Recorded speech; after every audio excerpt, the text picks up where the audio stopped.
শনিবারে দক্ষিণ চব্বিশ পরগনা মহেশতলা বিধানসভার বাটানগরে বিজেপির পরিবর্তন যাত্রার মূল সভা হয়।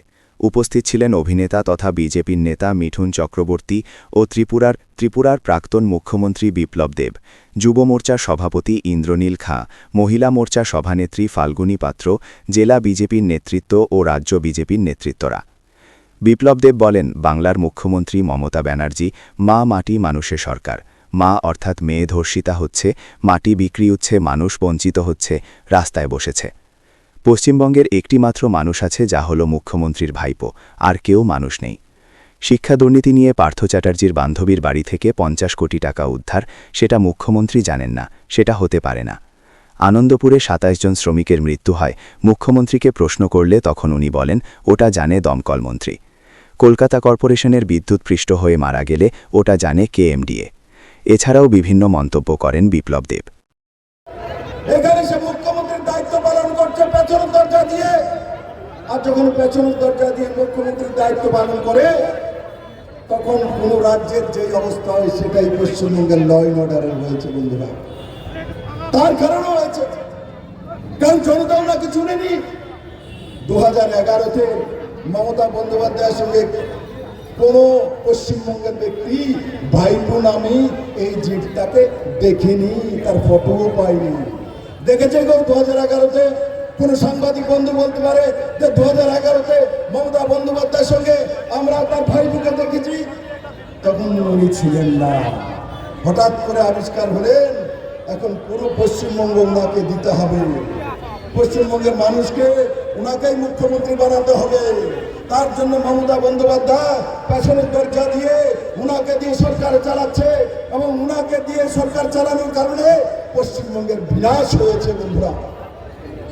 আজকে পশ্চিমবঙ্গের মানুষ জানতে চায়, এখানে প্রথম স্টিল প্ল্যান্ট দুর্গাপুর থাকার পরও কলকাতা কেন পিছিয়ে গেছে?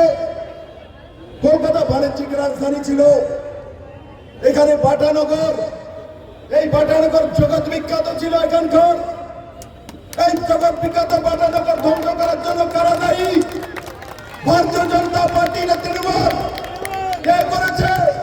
কমিউনিস্টরা সেইগুলি বন্ধ করেছে, আর তৃণমূলের এসে সেগুলো তৃণমূলে বিনাশ করে সেখানে উঁচু উঁচু বিল্ডিং বানিয়ে ভাইপো কমিশন খেয়ে দিয়েছে। মানুষের রোজগার শেষ। এই বাটানগরের নামে এই শহরকে জানা যেত।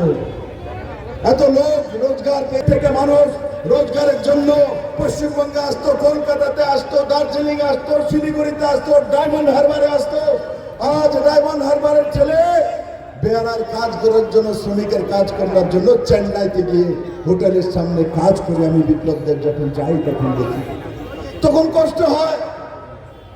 বাঙালিরা এত পিছিয়ে কেন কি করে যেতে পারে? পড়াশোনা করে আজকে মহামহিম করেছেন। উনি একটা মহিলা নির্বাচন, ওনার দায়িত্বটা কি? রাষ্ট্রপতি তো দেশের হয়, রাষ্ট্রপতির ছবি সমস্ত সরকারি দপ্তরে লাগাতে হবে, এটা আমাদের প্রটোকল, আমাদের পরম্পরা। তো আমি আপনাদেরকে আগেই বললাম, উনি না এই দেশের নিয়ম মানেন, না কানুন মানেন।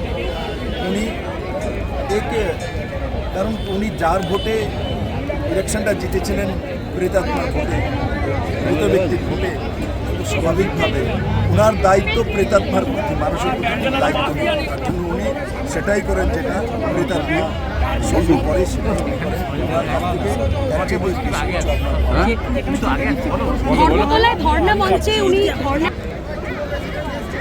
আমি বারবার আপনাকে বলছি, জায়গাটার নাম ধর্মতলা। সারা জীবন উনি অধর্ম করেছেন, এবার গিয়ে ধর্মতলায় বসেছেন। তো ফেয়ারওয়েলের সময় ওনার ধর্মের কথা মনে পড়েছে। ঈশ্বর ওনাকে সদ্বুদ্ধি দিক, কমসে কম এই বিদায় ঈশ্বরের কাছে কামনা করি। আর ওনার বিদায় নিশ্চিত মানুষ ওনার ফেয়ারওয়েল নিয়ে বসে আছে। এই সময় ওনাকে যাওয়ার সময় ওনাকে কিছু আমি আর বলতে চাই না, কারণ কি যাওয়ার পালা, ওনার যাওয়ার সময়, বিদায় দেওয়ার সময় শত্রু পর্যন্ত কোনো কিছু বলে না। তার জন্য আমি ভারতের সংস্কারকে জানি, বিদায় দিচ্ছি, বিদায়ের সময় কোনো কিছু ভালো না।